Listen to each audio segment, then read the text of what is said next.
Relationship Files. Remember to like, share, subscribe, and comment down below with the topic we're going to talk about today. I hope everyone's morning going well. I hope everyone's staying safe while they're on their way to work, school, or doing some things with their family. And today, the topic we're going to discuss is 8 traits that show you that you live in an emotionally unstable household. Because many of us have had different experiences growing up, and some of our kids that's growing up, and we always want to do the best we can for our kids. And this is a way to discuss some of the things that, if we are currently doing, we can work on so that we can give the best to our kids and they can grow up to be the best and successful adults that we would want them to be. So let's get into it. So, as I was reading this article on the 8 traits, I found some things very interesting. Just give me a moment here while I pull this up.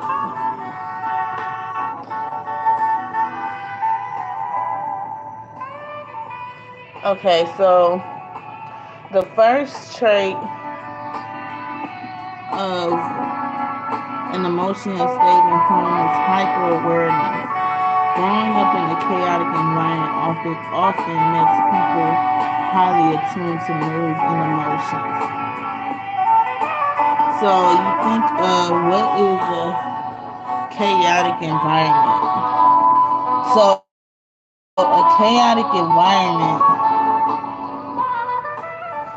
environment is where there's no stability for the child, where there's just a lot going on, like not a lot of good things, but negative things, like maybe, drugs being sold in the home or abusive relationship in the home, whatever the case may be. And that can cause a chaotic situation for the child, with their emotions, and then it could cause them to have different moods because they don't really know how to handle it, and it can leave lasting marks on a person's character for how they handle relationships later on in life. So that's what they mean when it comes to chaotic. And also, having an emotional unstable household, the impact is not always negative. Sometimes, and this is what I found interesting, it drives resilience and empathy. So sometimes by a kid experiencing negative things growing up, not encouraging it in any way, but some things happen that you can't necessarily control. But sometimes it doesn't always have to mean they start picking up negative traits. It can also make them more resilient, more stronger to endure through certain situations, and also have empathy for others more easier because of the fact that they went through what they went through. So it makes them have more fellow feeling for someone else, which is something you would want your kids to grow up to doing. And the hyper awareness, it says, as a result, they become skilled at reading people. They notice even the smallest cues, a change in tone, a shift in body language that others might overlook. While this sorry guys, I don't know what's going on with me today.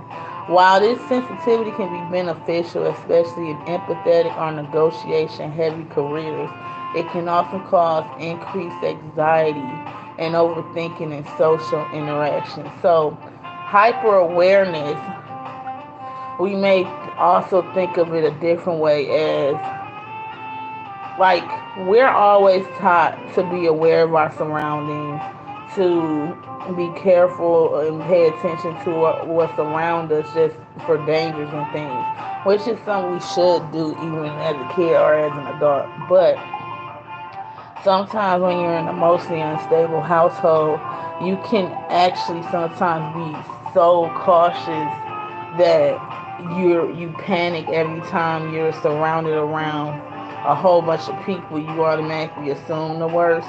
So that can kind of get kind of bad. I mean, because you want to and be able to enjoy yourself in social gatherings and things, and you don't want to always think just because you're out and about or you're in a social setting that something's going to happen. So that's definitely something to be careful of. And the second thing is struggle with trust, which is something I definitely understand for me because that's something I still struggle with, and I know many of us may have that challenge too. And trust can be a challenging issue for those of us raised in an emotionally unstable environment.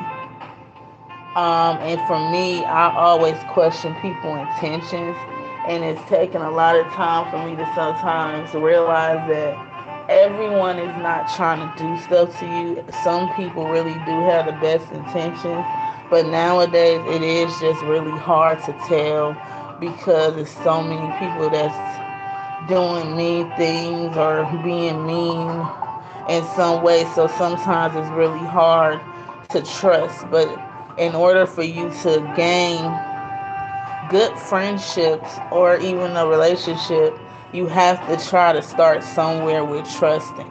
Now, nobody says that you have to trust all at once. It's definitely a stepping stone, and it takes time for trust to build in any relationship. And then they were talking about moments of love and kindness were often followed by anger and emotional withdrawal. This mistrust extended into my friendships as I grew older with doubts about the sincerity of others' actions. And the reason why that person said they had that issue as a child, as an adult, because as a child, they said I struggled to trust my parents due to the inconsistent behavior. So like that particular person was saying, it'll be times I guess where their parents would show that they love them and everything, and then they had a moments where they act like they don't care.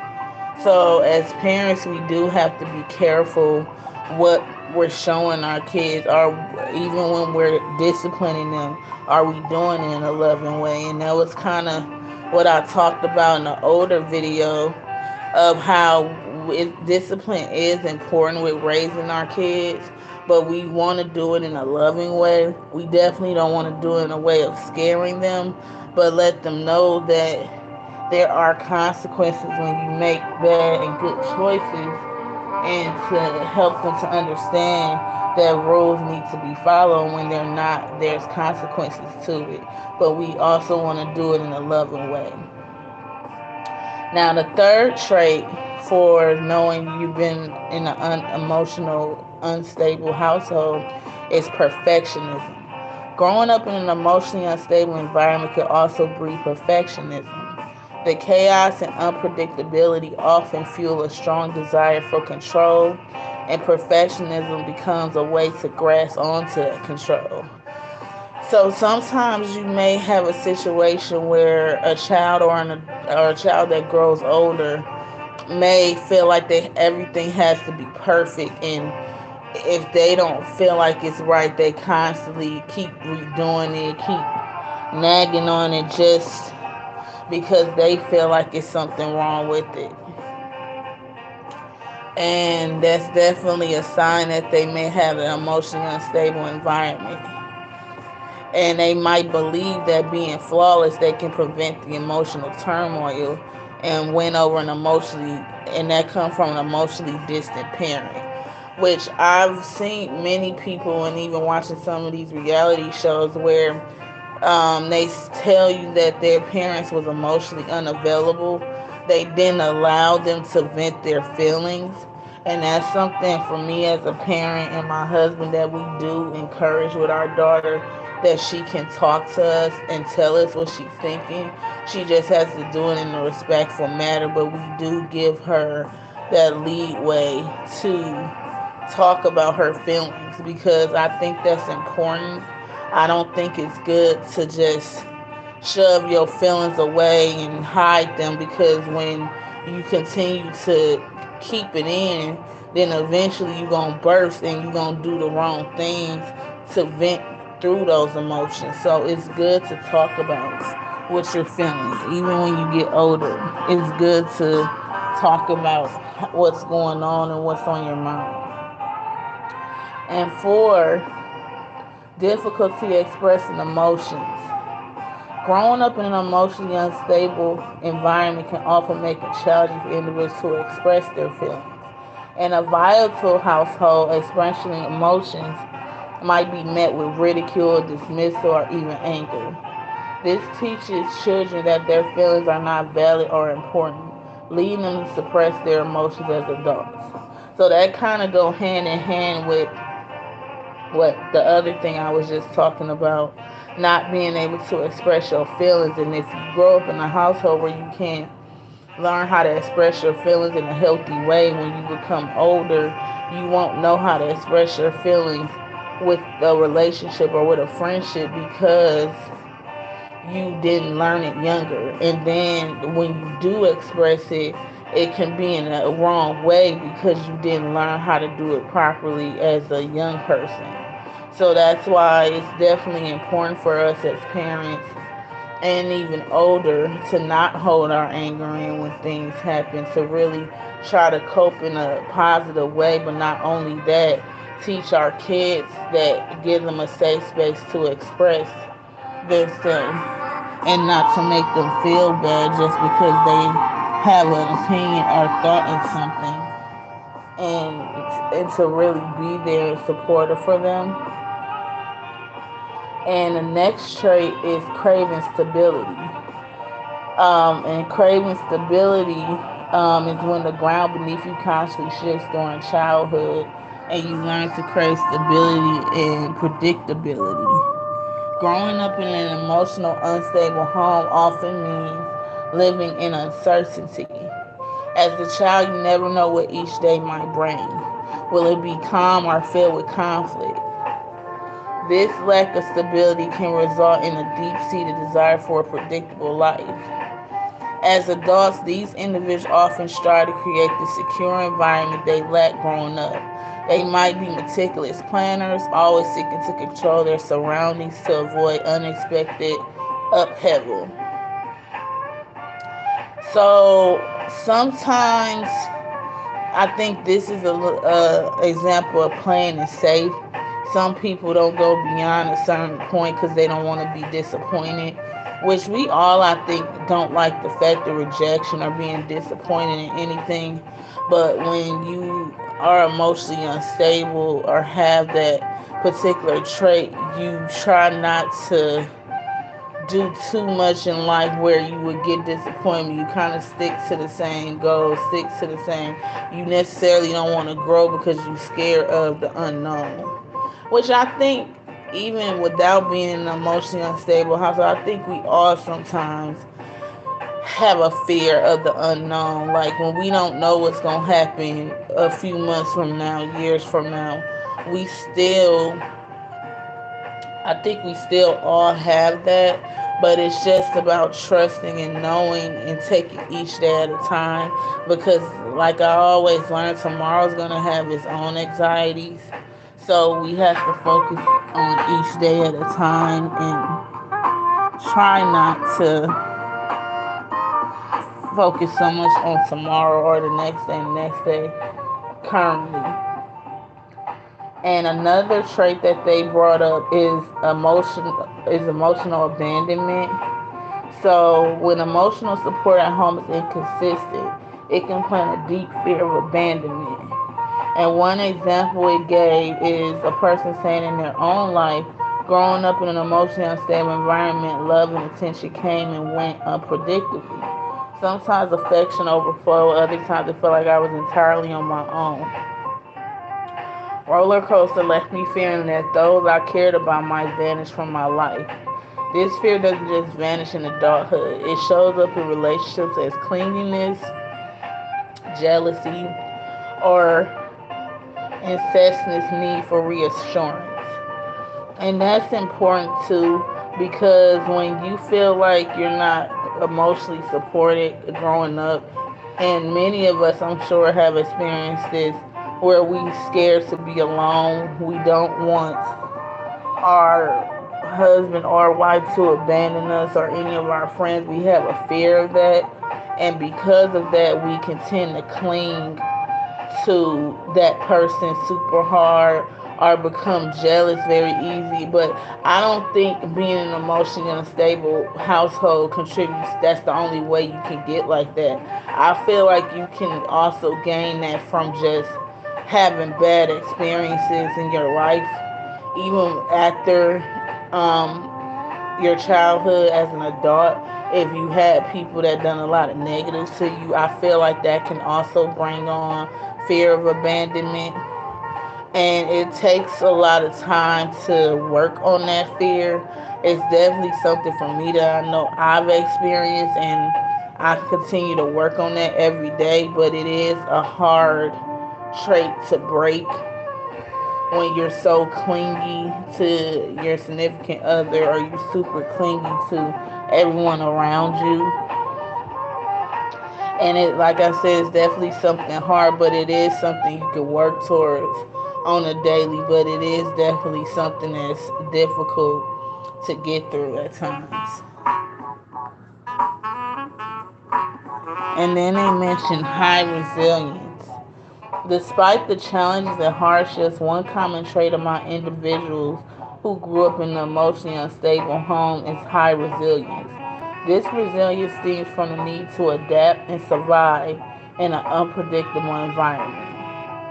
Children in these settings often learn at a young age how to navigate emotional turmoil, developing coping mechanisms that enable them to withstand adversity. As adults, this resilience can translate into an ability to bounce back from setbacks and maintain a positive outlook in the face of difficulties. They are often strong, resourceful, and adaptable, capable of weathering life's storms, determination, and grit. While this resilience is a testament to their strength, it's also essential to remember everyone needs support sometimes. Being resilient doesn't mean you have to handle everything alone. And that's very important, and that's something that me and my husband definitely encourage to our daughter as well, that it's nothing wrong with needing help sometimes, because sometimes you can have a mindset where you think I just have to handle everything on my own, I have to do it on my own. But it's nothing wrong with asking for a helping hand at times.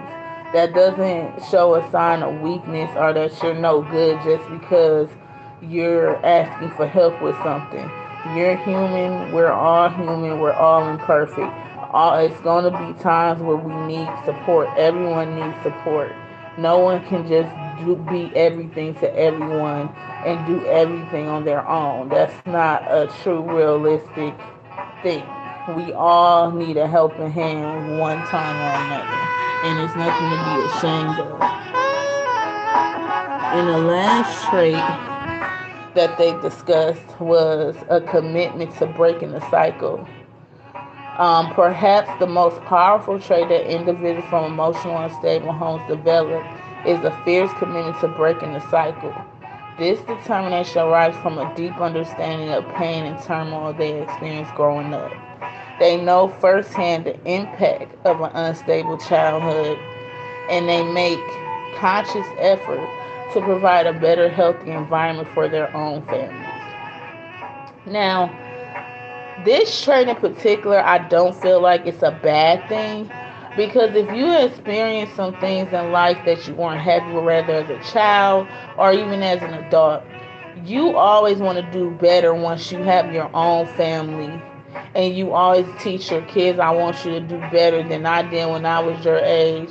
And I don't feel like it's nothing wrong with that. I don't feel like it's anything wrong with wanting better for your kids, wanting better for yourself. There's nothing wrong with that, but you also, I think you just don't want to be so hard on that, trying to break the cycle, that you become like overly obsessed with it to the point where every time it may not go as well with certain things, you're like, oh my gosh, I'm still doing the same crap that, whatever the experience you had younger or in your early adult life. That doesn't mean that you're not doing the best you can. That doesn't mean you're not providing a better environment for you and your family. because nothing's gonna go completely perfect in this life, but you can just do the best you can, and that's different for everybody. Everybody best is different for that person in their circumstance, and all we can do is do the best we can on a daily basis.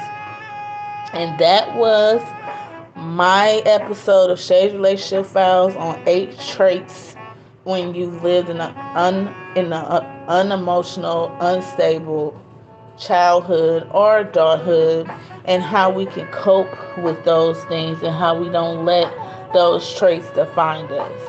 And I hope you guys continue to stay safe out there. I enjoyed you guys coming in, listening to my episode today.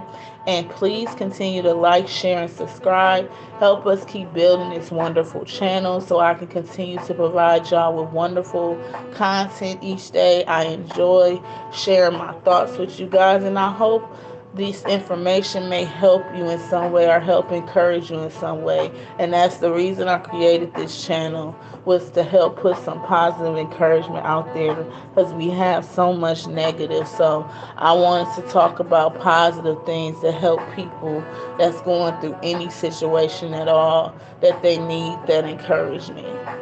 And again, I hope you guys continue to stay safe. I'll see you guys next video, and peace.